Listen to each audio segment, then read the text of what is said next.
Hello everyone, మేము మొన్న వైజాగ్ వెళ్ళాము కదా. ఒక 3 ఫ్యామిలీస్ కలిసి వైజాగ్ వెళ్ళాము. మేము అరకు కూడా వెళ్ళామన్నమాట. అరకులో మేము స్టే చేసిన సూట్ రూమ్ టూర్ అనమాట. ఇక్కడ చాలా బాల్కనీ వ్యూ అయితే చాలా బాగుంది. రోజ్ ఫ్లవర్స్ గార్డెన్స్ అవన్నీ మంచిగా ఉన్నాయి. క్యాంప్ ఫైర్ కూడా వాళ్ళు కండక్ట్ చేశారనమాట. చాలా బాగుంది. ఈ సూట్ రూమ్ వచ్చేసి 1 బెడ్రూమ్ 1 హాల్ 2 బాత్రూమ్స్ అనమాట.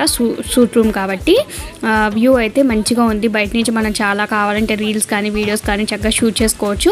కానీ మాకు అంత టైం లేదు. ఇంకా మీకు చూపిద్దామని చెప్పి నేను ఈ వీడియో ఒక్కటే షూట్ చేశాను అంతే. ఈ వీడియో మన ఛానల్ని ఎవరైతే సబ్స్క్రైబ్ చేసుకోవాలో సబ్స్క్రైబ్ చేసుకోండి. ప్లీజ్ సపోర్ట్ చేయండి అంతే. ఈ వీడియో బాయ్.